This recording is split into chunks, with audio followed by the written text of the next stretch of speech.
Selamat malam tuan-tuan dan puan pada malam ini.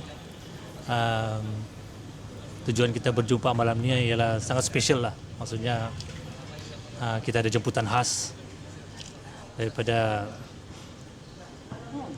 Tuan Irwan untuk berkongsilah beberapa perkara tentang 20 perkara tu bukan sebenarnya MA63. Dan di sini malam ini kita berpeluang untuk mendengar lebih lanjut apakah perkara ini yang begitu besar bagi kita, yang terbuku di hati kita, di pikiran kita selama ini, dan kita ingin tahulah serba sedikit tentang 20 perkara ini. Jadi saya serahkan kepada saudara Irwan. Dipersilakan.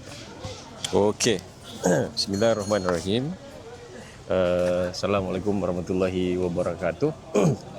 So, terima kasih kepada Bro Helmi, Cikgu Shima sebab sudi jemput saya ke Telupit. Malam ni kita cerita-cerita pasal MA63, 20 perkara. Dan Telupit ni bolehlah dicakap sebagai di tengah-tengah Sabah, sudah kan? Jadi di tengah-tengah Sabah ni saya berpeluang untuk datang mempromosikan buku saya, Beto ni. Kan? Jadi semua orang sudah dapat buku kan? Ya, sudah kan? Sudah. Jadi terima kasih. So, sebenarnya buku ni dia belum siap. Belum habis lagi.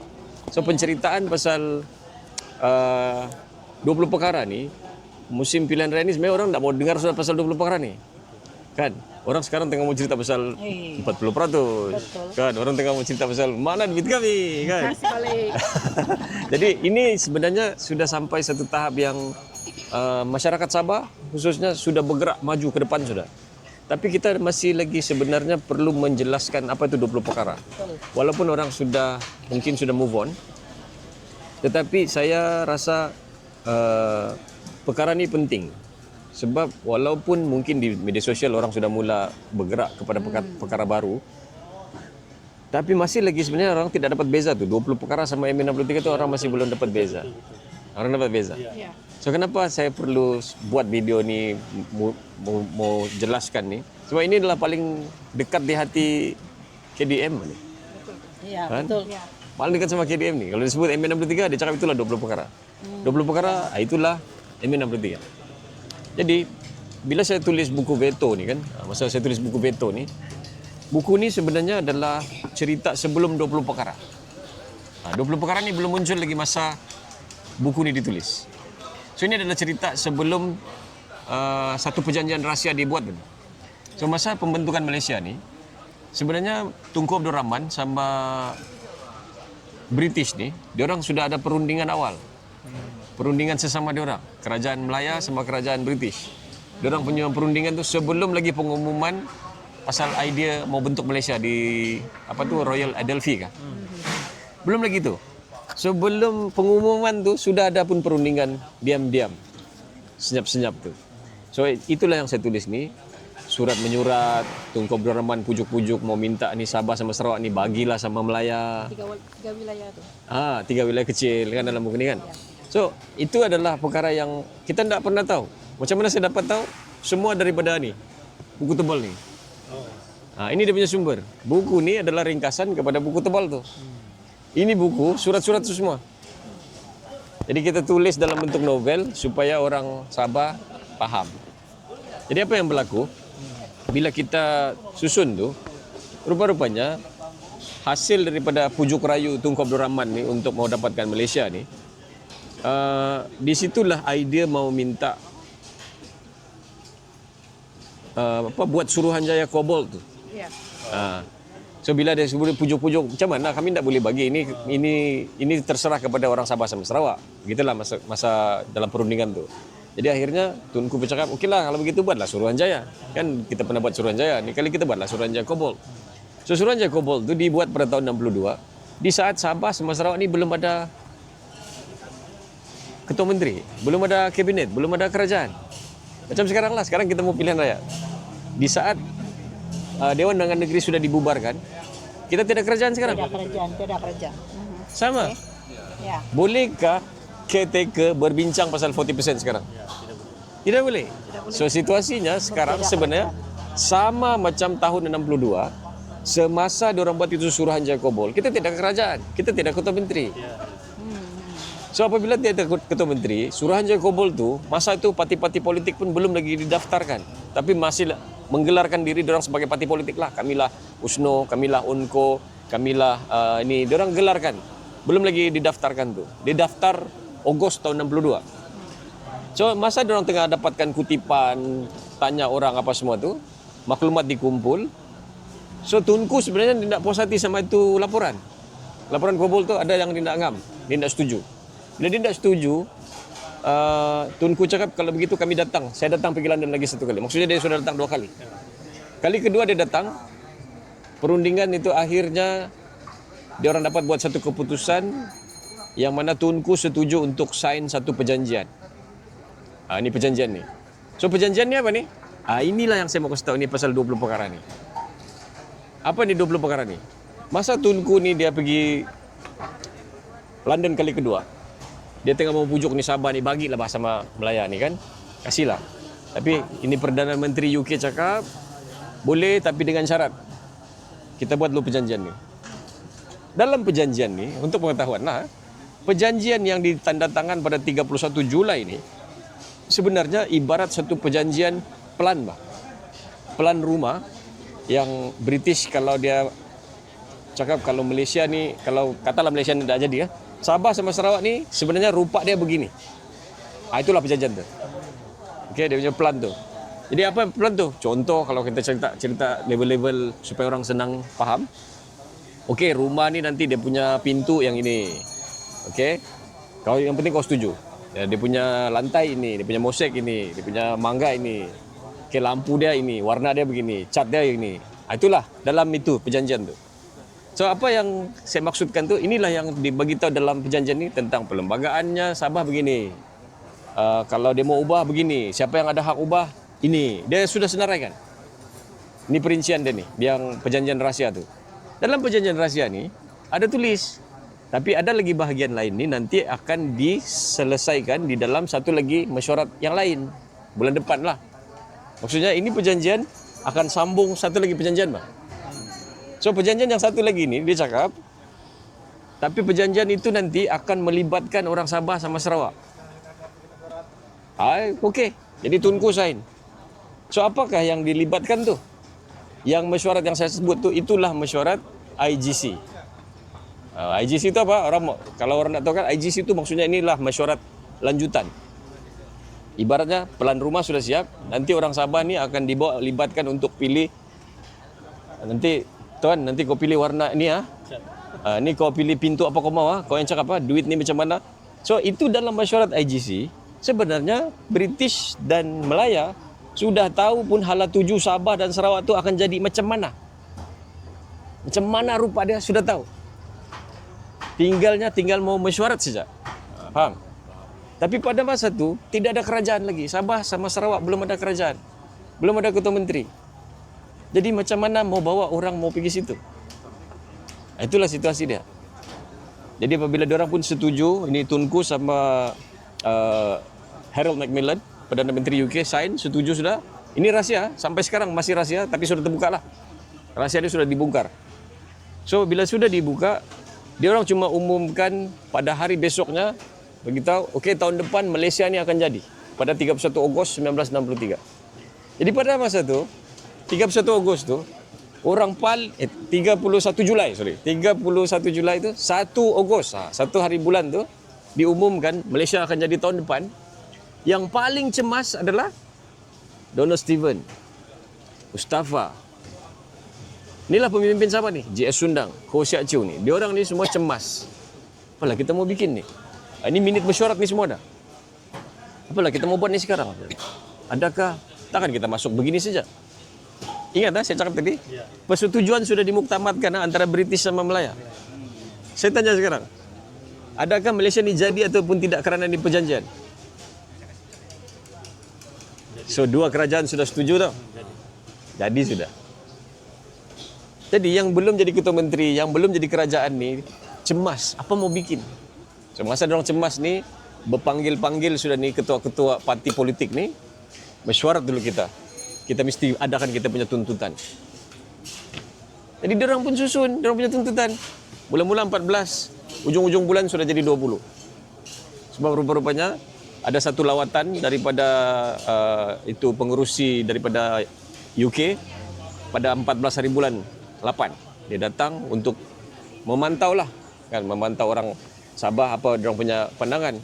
So masa tu diorang tahu saja, diorang ni pun yang 5 parti politik ni membikinlah satu memorandum 20 perkara. Jadi diorang ni sebenarnya datang mau mengantar ini yang kami mau. So saya ada suatu soalan. Let's say lah, orang hantar kita memorandum. Adakah kita akan tolak? Memorandum saja kan? Memorandum saja. Kalau tidak terima pun tidak juga apa-apa. Terima pun tidak juga jadi apa-apa. Ini namanya memorandum. So adakah karena memorandum ini dihantar bermaksud inilah jadi syarat kepada Malaysia? Tidak. So itulah dia punya cerita. Sebab asal usul perjanjian tu sudah siap, bah. Tinggal kau sekarang mau masuk dalam sebagai pewaris kepada di perjanjian. So ini pemimpin Sabah ni masa tu bingung. Diorang tak sedar yang sebenarnya diorang lah waris kepada semua yang dijanjikan ni. Masa diorang tidak orang kasih faham diorang. Okey, apa lagi yang penting di situ? So selepas daripada tu mesyuarat tu bermula. Semua mesyuarat tu IGC tu dibuat sampai ujung tahun. Itu mesyuarat panjang tu mesyuarat. Ini mesyuarat sebenarnya akhir dia adalah untuk kasih masuk dia jadi perlembagaan. Okey. Akan jadi perlembagaan persekutuan. So apa dia buat tu? Tujuan dia pertama kalau guna Suruhanjaya Kobol saja. Nanti ni British kan, dia macam kita kena tengok British ni bukan sebagai kita punya penyelamat, bukan juga sebagai kita punya kita kena tengok British sebagai British. Dia akan tak akan saya bagi free. Dia jenis begitu, Pak. Dia nak mau bagi free kan. So dia buat keadaan tu macam menyusahkan orang. Dia tidak mau guna tu Suruhanjaya Kobol sebab Tunku tidak ada apa-apa tanggungjawab di dalam itu laporan Kobol. Okey?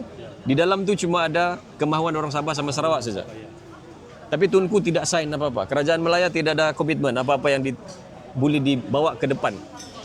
Jadi ini British menyusun satu perjanjian rahsia, satu sudah disign. Perjanjian rahsia dia sudah sign satu. Sekarang perjanjian IGC 2 sudah disign. Perjanjian 3 tu di Malaysia Agreement 9 Julai itu dia sign lagi di London. 3 sudah. Sudah 3, yang keempat tu semua yang dibincang ni IGC tadi semua tu akhirnya dibawa pergi ke Parlimen Melaya, dikasih lulus oleh Tun Razak sendiri, ahli Parlimen Melaya semua kasih lulus jadi perlembagaan. Jadi kuncinya ada 4 sudah. Nampak sudah? Jadi saya tanya sama kamu. Sekarang barang ni sudah masuk jadi perlembagaan negara Malaysia. Kau tuntut juga memorandum yang kau hantar dulu tu. Yang macam mana? Dapat 2 kali kerja. Tidak berlaku. Tidak dapat.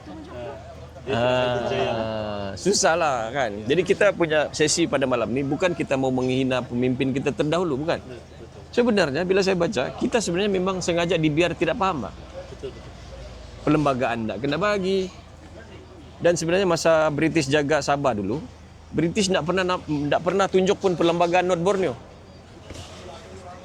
Jadi pemimpin kita macam Donald Stephen sama Mustafa tu sebenarnya dia orang pun tak tahu gambaran kepada perlembagaan ni macam mana rupa dia. So apabila British bagi perlembagaan, dia pun tak faham ni. Apa ni? Tapi Melaya faham, Singapura faham, Sabah tak faham. Sarawak faham. Kenapa? Sebab Sarawak ada 9 cardinal. Ada kan yang 9 cardinal tu? So itu Sarawak memang sudah awal-awal lagi dari tahun 1941 kah sudah ada perlembagaan. Sabah dia tak faham ini perlembagaan apa guna. Jadi bukan salah juga orang kita terdahulu, bukan juga ni sesi mau bagi tahu bodohnya dulu atau pejuang-pejuang yang 20 perkara ni. Bukan. Kita mau bagi tahu sekarang ni kalau kau boleh tahu, boleh tangkap satu barang tu berdasarkan satu sumber bidang kuasa, kenapa kau mau pakai benda memorandum? Ya, betul. Betul kan? Nah, sebab akhirnya hak kita tu macam kena pakai itu Dewan Undangan Negeri. Kena ada kerajaan yang duduk di dalam Dewan Undangan Negeri tu faham semua hak ni. Faham dia punya kuasa di persekutuan, faham dia punya kuasa di negeri, faham dia punya kuasa di bahagian kerajaan tempatan ni, semua faham. Sebab inilah peninggalan kepada Sabah tu. Bila kita sudah faham, mau lagi itu 20 perkara. Tidak relevan lah rasanya. Tidak relevan lah. Kan? Tidak relevan lah sudah. Seperti inilah kita punya gerakan kita. Nah, inilah sesi perjumpaan ini pun sesi DNA 63 Telupit. Ya. Kita buat gerakan DNA ini pun lebih kepada pendidikan Ya. internal politics lah. Di dalam politics tu, dia punya structure kan. Ya. Jadi happen to be kita punya kawan sudah jadi calon kan. Ya. Betul. So, saya datang sebab rasa personal support lah kepada Cikgu Shiba. Kan, personal support. Saya harap mungkin daripada Telupit akan ada suara MAN 63 di Dewan. Kan? Ya, sudah pasti. Itu yang saya harap lah. Jadi, saya punya perkongsian tentang 20 perkara tubuhkan MAN 63, saya rasa Sangat jelas. sangat jelas. Saya harap mungkin orang Telupit kalau tengok ini video Ya. dapat membantu. Kan kenapa penting untuk kita buka perlembagaan, tahu ini, baca ini, dan paling penting orang yang memang mau jaga ini hak Sabah mengikut saluran perlembagaan. Kan? Nah, jadi kalau ada soalan, saya buka sebelum kita pergi kepada sesi seterusnya. Jadi kepada siapa yang ada pertanyaan tu boleh diajukan kepada Ya, saudara Irwan. anything. Mungkin 20 perkara, apa yang ada dalam 20 perkara tu kalau mau bertanya tentang itu, dipersilakanlah, kita ambil peluang. Malam ini saja ni berpulang untuk jumpa saudara Irwan ni. Bukan senang memanggil dia ni. Selesai? Sudah dapat kepahaman daripada yang tadi itu. Cukup jelas. Cukup jelas ya. Jelas banget. Jadi maksudnya malam ini kita sama-sama sudah begitu jelas lah bahawa 20 perkara itu sebenarnya bukanlah MAN 63 seperti yang kita dengar di luar sana, MAN 63 tetapi sebenarnya apa yang dorang perjuangkan adalah 20 perkara. Maksudnya di situ ada kekeliruan, ada percanggahan pendapat di situlah. Jadi kita ucapkan ribuan terima kasih kepada penjelasannya begitu jelas lagi malam ini. Jadi bila menyebut tentang 20 perkara dan MAN 63 ini kita tahu parti warisan ini antara satu parti yang begitu memperjuangkan hak negeri Sabah, hak Sabah lah. Terutama sekali semasa pemerintahan 26 bulan tu, mereka parti ini berjaya menuntut 17 daripada 21 perkara itu untuk dapat diluluskan lah, maksudnya di situ. Jadi untuk menuntut hak-hak ini kita harus memberi peluang sekali lagi kepada parti warisan. Jadi malam ini kita juga rasa bertuah lah sebab hari ini kita dapat bersama-sama dengan calon kita. Sebenarnya calon tunggal wanita untuk bersaing untuk melawan jejaka-jejaka parti lawan. Beliau ini sebenarnya saya perkenalkan dulu lah. Kami ini panggil Cikgu Sima di sini. Kita panggil dia Cikgu Sima. Beliau adalah mantan guru besar di SK Tongkuman. Beliau boleh dikatakan bagi kami di sini sebagai Iron Lady lah juga. Dengan kerja keras beliau selama beliau masuk bersama-sama kita di Parti Warisan ini, begitu bekerja keras. Bukan saja dari segi tenaga, masa, malah dari segi keuangan juga. Jadi untuk kita mendengar banyak perkara tentang beliau ini, kita bagi peluang lah beliau memperkenalkan diri. Siapa sebenarnya beliau ini? Karena beliau ini bagi saya lah secara pribadi orang yang sangat bertepatan untuk mentadbir Telupit ini sebenarnya, Saudara Iwan. Sebab pengalaman sebagai guru besar ini kan bukan senang, Pak. Dari pentadbiran, pengurusan itu sangat relate lah dengan pentadbiran kerajaan lah begitu. Jadi mari kita sama-sama dengar calon kita malam ini, Saudara Sima, Cikgu Sima lah, kan? Oke. Dipersilakan. Oke, terima kasih. Selamat malam semua. Selamat malam. Oke, terutama sekali kita punya coach lah ya. Terima kasih sebab sudi menerima jemputan kami untuk ini penjelasan berkaitan dengan ini 20 perkara ya. Apa dia dan sudah diperjelaskan tadi, tidak perlu saya ulas. Oke, saya memang orang tempatan di Telupit. Saya lahir di Telupit, saya anak watan di Telupit ya. Dan saya melihat seluruh daerah Telupid, pembangunan bagaimana, masalah-masalah di Telupid saya memang nampaklah ya. Oke, so saya memang pada mulanya ya, yalah bah, mau rehat lah. Kira mau rehat lah sudah. Tetapi apabila saya bersama-sama dengan DNA ya, banyak saya mengikuti perkembangan DNA, banyak saya bertanya dengan Coach Irwan, dan sedikit sebanyak ada memahami lah sedikit pasal ini hak-hak Sabah. Jadi sangat-sangat penting kita memahami ini hak-hak Sabah lah. Sebagai orang Sabahan perlu tahu apa hak kita, itu yang sangat penting. Jadi pada saya, kalau saya kata saya berpengalaman dari segi politik, sebenarnya itu kita boleh nampak setiap hari dan kita boleh alami setiap hari, walaupun kita tidak bukan itu bidang kita dulu. Tetapi apabila kita menyadari hak itu belum ramai lagi rakyat yang paham. Ya, kesian. Banyak salah paham. Banyak orang tidak tahu pasal perkara ini. Masih keliru, banyak kekeliruan. So, pada saya ini adalah tanggung jawab kita sebagai orang Sabah, terutama sekali di Telupid ini, ya. Di Telupid ini di mana ramai yang tidak mengikuti perkembangan sebenarnya ini apa ini penjajahan 1963 ya. Apa ini 20 perkara.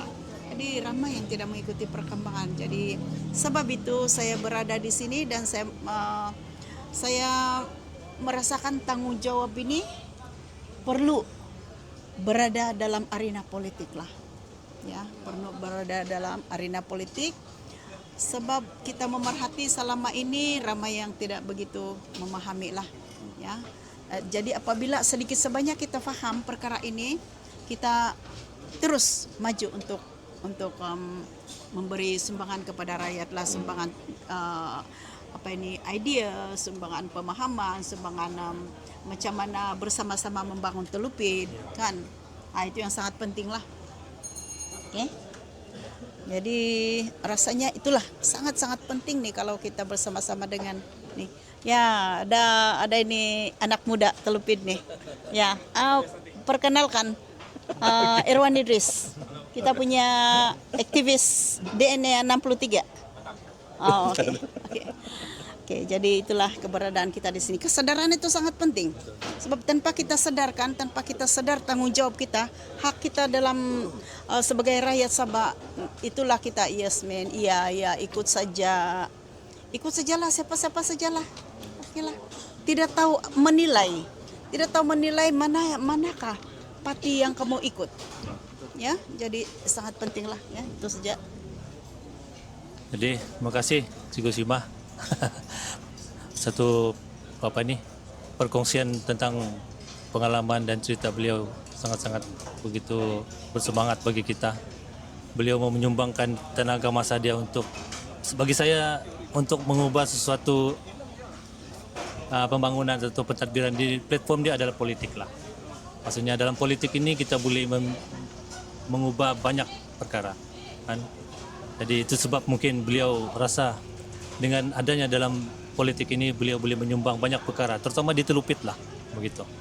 Jadi terima kasih Cikgu Simah berkongsian. Jadi seterusnya kita buka juga lah soalan-soalan. Manalah tahu ada pertanyaan-pertanyaan isu-isu setempat daripada kawan-kawan yang ada malam ini, isu-isu yang selalu kita dengar lah yang berlaku di Telupid ini. Kalau ada dipersilakanlah bertanya terus. Terima kasih karena diberi peluang ini. Di sini saya ingin bertanya tentang peluang pekerjaan yang menjadi masalah kepada anak-anak muda masa kini, di mana peluang pekerjaan terlalu kurang dan terpaksa anak muda ini keluar merantau ke Semenanjung atau ke negara lain untuk mencari peluang pekerjaan. Jadi pertanyaan saya, apakah cara untuk menyelesaikan perkara ini? Terima kasih. Pertanyaan kepada siapa ini? Pada Pertanyaan kepada calon kita. Oke. Ya, memang kita tahu di daerah Telupin ini memang masalah. Tapi bukan saja daerah Telupin, seluruh Sabah sebenarnya. Tapi kita khususkan di daerah Telupin lah. Ya, kita menyaksikan di mana ramai belia di sini, walaupun lulusan universitas pun tidak ada pekerjaan, ya. Jadi kita nampak sebenarnya itu kerisauan kita risau tentang perkara ini. Jadi sekiranya sesuatu kerajaan yang menerajui pemerintahan Sabah dan dia memikirkan tentang hal ini, rasanya perkara ini bukan tidak boleh diselesaikan sebenarnya, ya. Di mana banyak sudah dimulakan dulu, ya, di mana apabila kita tuntut beberapa perkara itu, ya, 17 perkara contohnya, jabatan-jabatan kerajaan itulah yang saya nampak lah kan.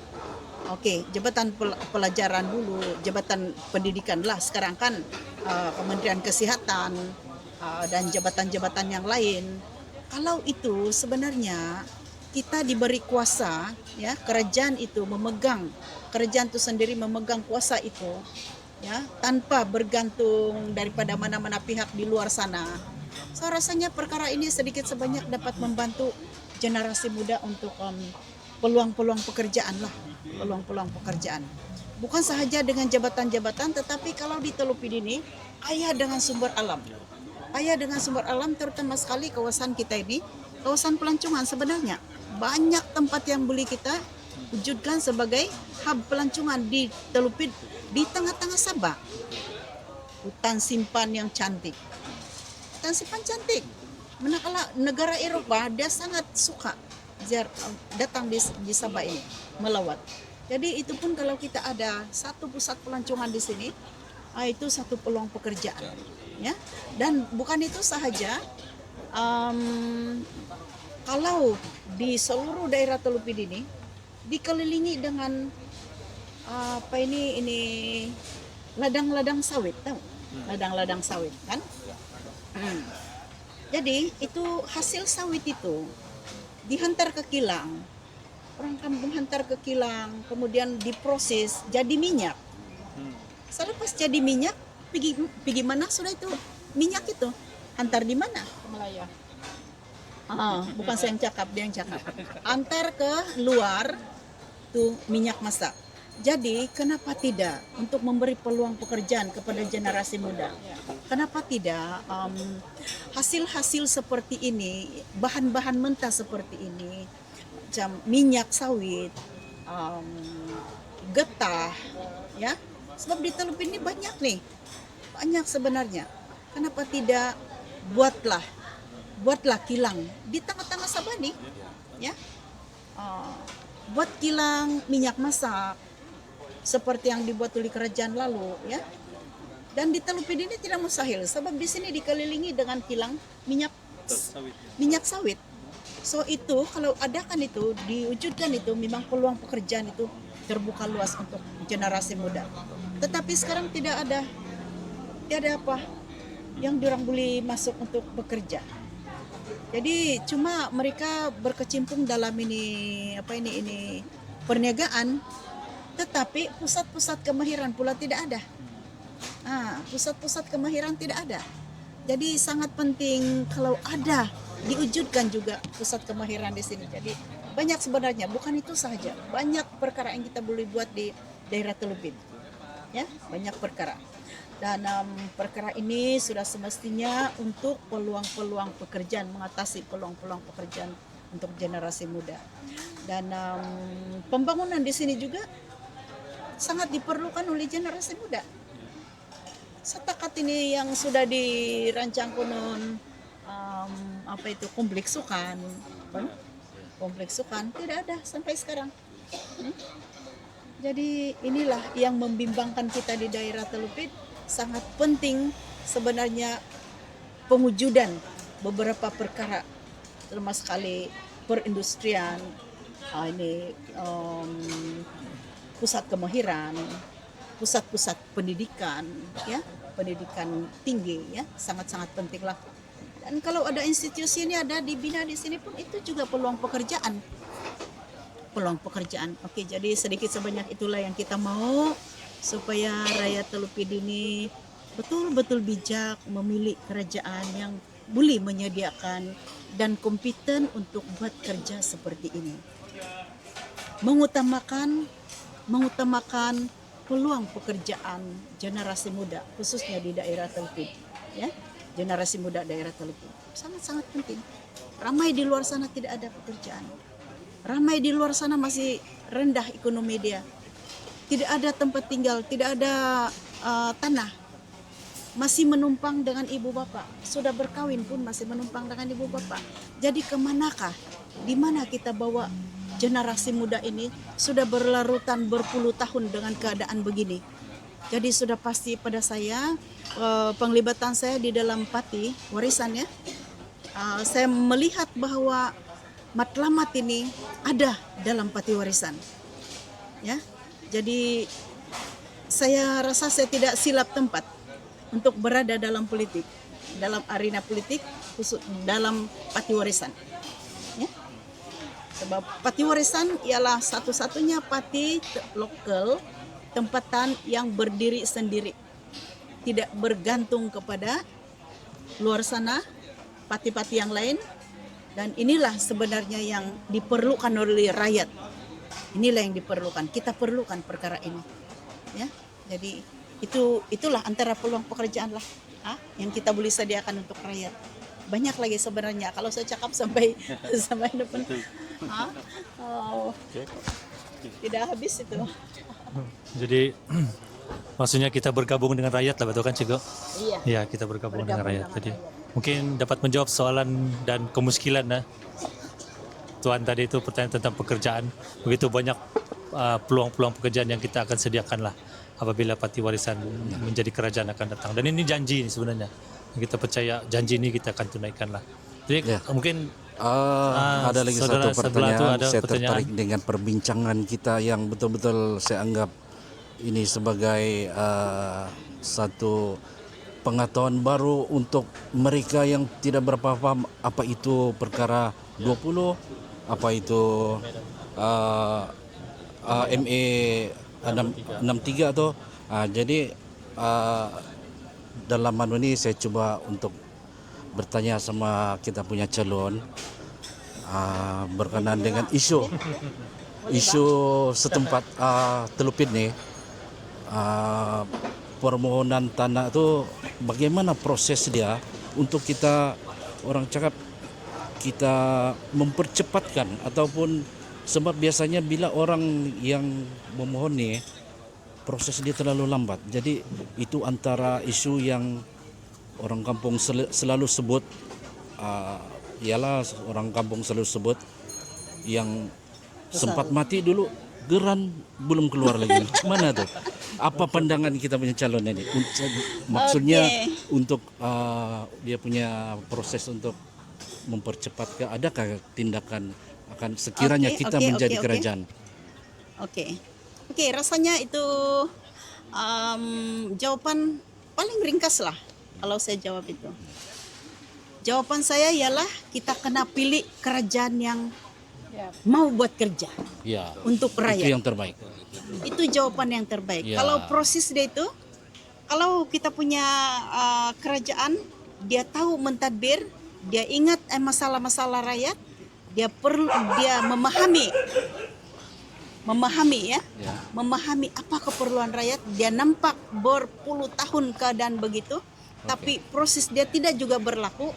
Maksudnya kelemahan dari segi pentadbiran dan tibalah masanya kita kena pilih kerajaan yang kompeten, yang boleh buat kerja. Ya betul.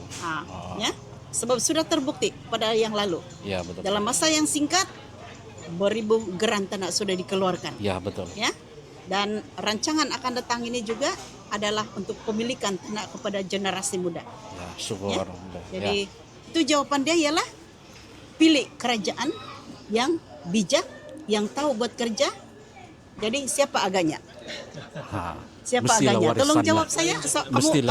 Kamu tanya saya minta jawaban dari kamu. Oke, itu semestinya parti warisan Itu kami yang begitulah. cakap apa, pati Ya. warisan. Sebab itu keberadaan saya dalam pati warisan. Oke. Oke, terima kasih. Ya. Jadi ya saya pun sependapat dengan saudara kita tadi itu, isu tanah ini adalah antara isu yang sangat besar juga di Telupit nih. Ada juga penduduk yang tinggal sudah bertahun-tahun tetapi tiba-tiba geran orang lain punya nama. Ya, Itulah betul. salah satu daripada perkara yang sangat penting untuk kita ambil perhatian lah selepas kita menjadi Perhalusi kerajaan lah. ini. Jadi mungkin kita sudah sampai di penghujung tapi kita mau dengar juga harapan kita punya calon ini kepada penghuni-penghuni Telupit. Apakah harapan Cikgu kepada penghuni Telupit supaya rakyat Telupit mengundi pati warisan? Harapan. Oke, terima kasih. Harapan ya. Harapan saya lah selaku calon. Sangat-sangat besar harapan saya supaya rakyat Telupit kali ini betul-betul bijak untuk memilih kerajaan lah. Ya, itu harapan saya. Kenapa? Kenapa itu keutamaan saya sebagai sebagai calon? Betul-betul saya mau supaya rakyat Telupit ini bersatu padu, memahami bahwa mereka sudah melalui masalah-masalah, ya, berpuluh tahun. Banyak masalah yang dilalui dari segi peluang pekerjaan, dari segi kemudahan, dari segi hak pemilikan tanah, ya.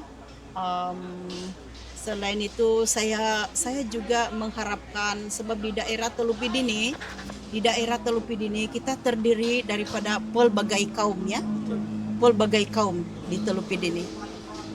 Jadi kita satu masyarakat di Telupit ini saya nampak harmoni sebenarnya. Tetapi apabila kita meneliti keadaan di luar sana, adalah segelintir yang mau, oh ini saya punya suku, ini saya punya suku, ini saya punya suku. Oh dia ini agama begini, dia ini agama begini. Ini yang saya bimbang sebenarnya. Jadi harapan tinggi saya supaya apabila kita bersama-sama dengan pati warisan, supaya kita semua, ya, menikmatilah suasana yang harmoni tanpa perkauman, tanpa memikirkan status, ya. Saya mau kesamarataan kepada semua penduduk, khususnya rakyat daerah Telupit lah, ya. Dan satu lagi yang saya nampak di sini ialah kita dapat keluhan, dia bilang kalau kita masuk kampung lah, masuk kampung kan. Saya punya rumah ini mau jatuh 11 sudah, tapi yang di sana juga yang masih lagi ada rumah besar di sana, kenapa dia yang kena kasih itu SMJ ya?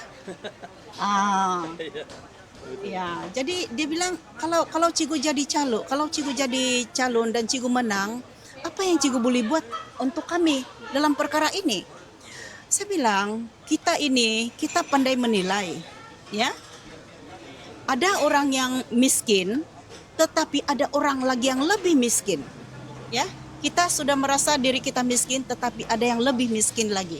Jadi kita nilailah siapa yang betul-betul layak dan siapa yang belum lagi ke tahap itu, ya. Ada yang minta juga bantuan, tapi rumah dia masih berdiri tegak. Tapi ada yang di luar sana dia punya dinding sudah jatuh, atap rumah dia sudah jatuh, dia sudah basah karena hujan.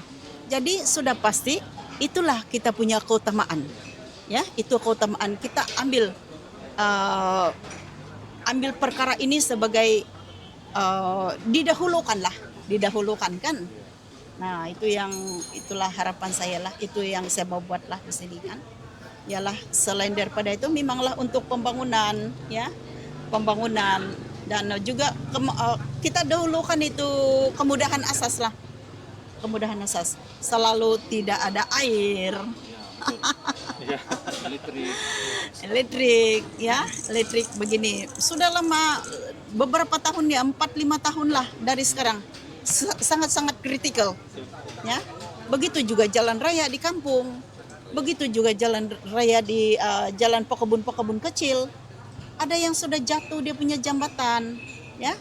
sudah lama 3 tahun 4 tahun begitu, sampai itu dia punya sawit sudah memang sudah tinggi, buat tidak dapat dijual sebab tidak diperbaiki itu jembatan, hanyut oleh banjir, langsung tidak ada. Jadi macam mana orang kampung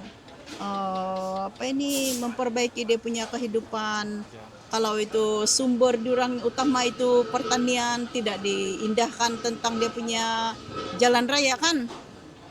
Jadi itu juga menjadi keutamaan kita lah, ya. Dan banyak lagi perkara sebenarnya, ya, pendidikan, ya. Ibu-ibu tunggal di luar sana ramai yang memerlukan rumah. Dan ada juga yang cakap sama saya kan, dia bilang kami takut Beni sebab kalau kami mau ikut ini, kami suka ini parti warisan, kami suka sebenarnya, kami paham sudah itu apa ini warisan mau buat, tetapi kami takut sebab kami karena bagi tahu sekiranya bertukar ini kerajaan, kamu tidak lagi dapat itu bantuan, dia bilang. Tidak dapat bantuan rumah, tidak dapat itu, kamu punya itu bantuan kasih pun akan diberhentikan, akan disekat, itu bantuan ramah apa semua itu yang 100 kayak itu,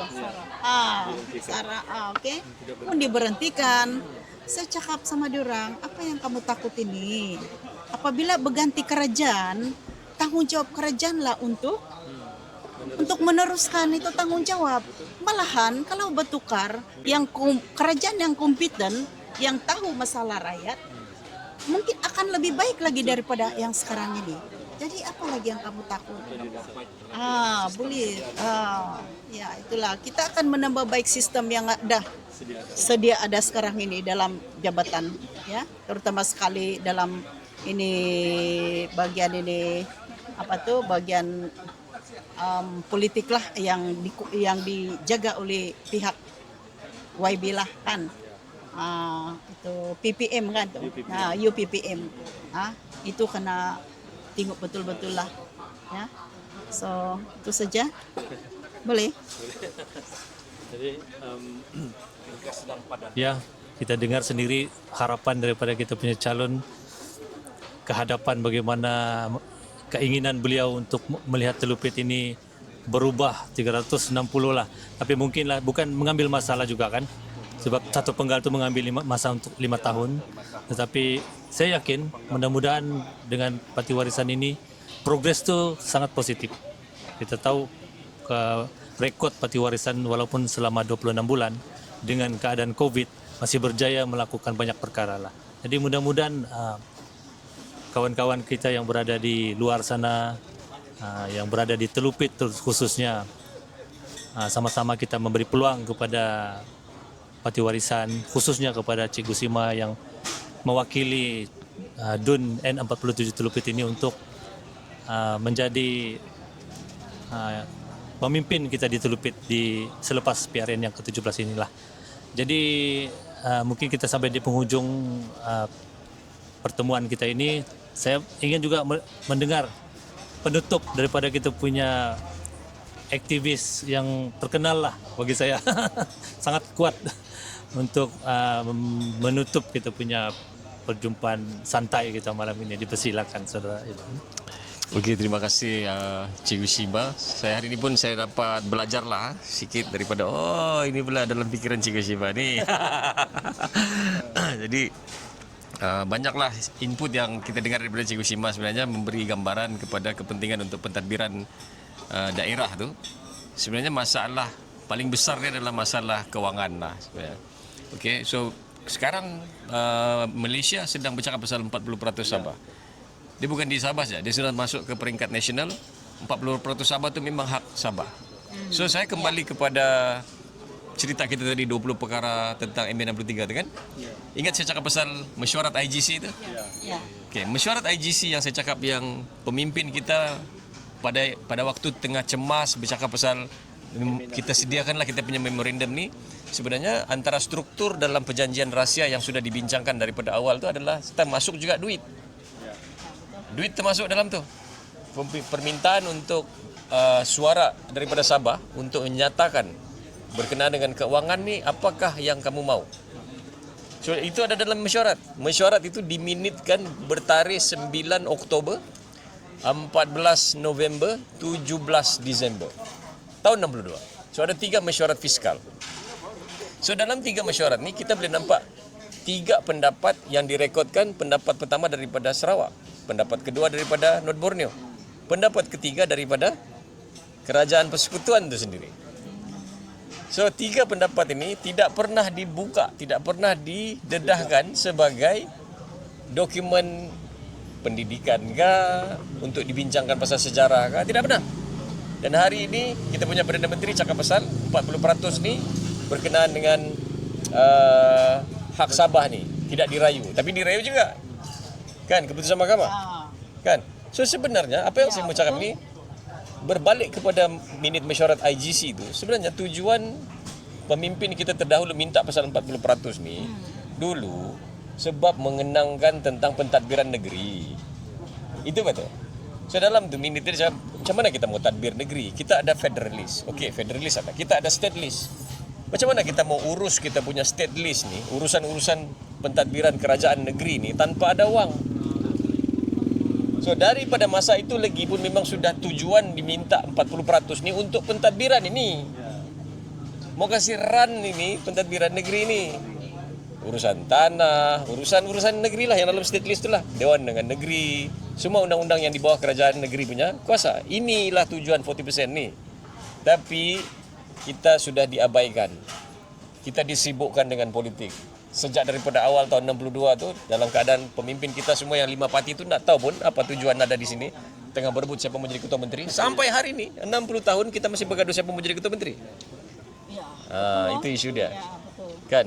So kenapa kita mau belajar pasal MA 63? Bukan pasal mau jual cari modal jadi YB. Kita kena faham masuk ke gelanggang ni mau mentadbir, mengurus. So mau mengurus ni maksudnya kita mau melahirkan parti politik. Saya tidaklah mau beritahu mana-mana parti politik baguskah, tidak baguskah. Semua parti politik ni ditubuhkan macam rumah sukan di sekolah. Rumah biru, rumah merah, rumah hijau, rumah kuning. Tujuan rumah-rumah ni dibuat untuk apa? Semua untuk bersaing supaya kita boleh pilih siapa paling bagus. Siapa paling efektif untuk buat itu kerja. So tugas setiap pasukan adalah untuk melahirkan setiap pasukan yang betul-betul komited untuk buat ni barang. Betul. Tapi kalau kau lahirkan pasukan-pasukan yang barua-barua semua, kau dapat ini, kau dapat ini, kau dapat ini, so kau akan melahirkan pasukan yang barua juga. So kalau pasukan-pasukan kau dilahirkan hanya untuk kerjanya membidas orang saja, sampai orang rasa politik tu sebenarnya adalah satu kerja yang kotor. Jadi orang-orang yang baik mana? Kan? So itulah saya punya tujuan ada di sini dalam DNA 63 ni 5 tahun lah kita bersama. 5 tahun lah. Ya. Tiada pilihan raya pun kita bersama. Pilihan raya ni mesti orang akan cakap, oh baru sekarang bersorak. Oh tak? Tidak. Kita sudah bersama sini Ya. sejak 2021. Iya. Dan selalu pun buat perjumpaan dan selalu bincang pasal ini. Di sini lah di atas ini tempat kita berjumpa. Jadi saya punya perkongsian untuk masyarakat Telupit lah. Saya harap kita, kalau Cikgu Sima kamu pilih, saya boleh dia kan. Saya boleh Cikgu Sima gitu kan. Jadi mungkin tidaklah, mungkin saya ada pengaruh ke apakah, mungkin kita boleh bertukar fikiran. Bolehlah dia terima nasihat saya sikit ke apa kan. Tapi memang saya bangga lah, Coach. Memang saya bangga sebab keberadaan saya di sini pun disebabkan yang saya mengikuti ini DNA, saya dalam DNA 63. Sebab kesadaran itu sebagai rakyat yang ada hak di negeri Sabah bermula daripada pemahaman ini. Kalau orang tidak faham, dia tidak tahulah apa hak dia. Itu sangat penting nih DNA 63 ini mesti difahami. Dari sejarah dia di dalam ini sudah ditulis yang dinafikan ya. Ini perlu dan kita harap kepada pemimpin-pemimpin di luar sana juga, generasi muda juga mesti membaca buku ini ya. Sangat-sangat penting ini sebab ini hak, melibatkan hak. Jadi sangat-sangat bertuah lah. Saya rasa macam itulah kadang-kadang di mana ada apa-apa saya pikirkan, oke, Coach Irwan, apa ba ini? Tolong ba kasih tahu ini, tolong ba kami di sini terpin, kasih paham dulu ba ini, apa bermaksud ini. Ramai lagi yang tidak paham di sini, sebab itu sangat penting. Ya, itu yang saya katakan tadi, ulang-ulang saya cakap, sangat penting itu pemahaman tentang ME 63 ini, hak-hak kita, supaya kita sadar, kita berpartisipasi bah, untuk kasih bangun sabah, untuk menuntut hak sabah, itu yang sangat penting tuh. Bermula daripada DNI 63. Terima kasih. Terima kasih. Jadi sesi kita pada malam ini sudah pun sampai ke penghujung. Jadi kita punya kamera ini kenapa di tepi sini ya? Kita kasih semua orang tengok situ kan. Oke. So saya ucapkan terima kasih banyak-banyak kepada semua yang hadir.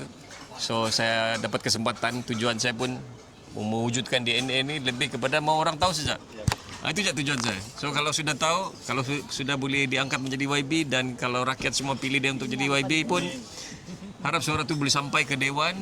Dan yang paling penting saya sebenarnya mengharapkan kekuatan 2/3 lah Dewan Undangan Negeri supaya kita betul-betul solid cerita pasal hak Sabah ni dia mesti di Dewan Undangan Negeri. Kan itu yang daripada saya. Jadi terima kasih semua. Kita jumpa lagi. Assalamualaikum warahmatullahi wabarakatuh. Selamat. 40 kasih balik, bukan sedekah tapi janji yang tertulis.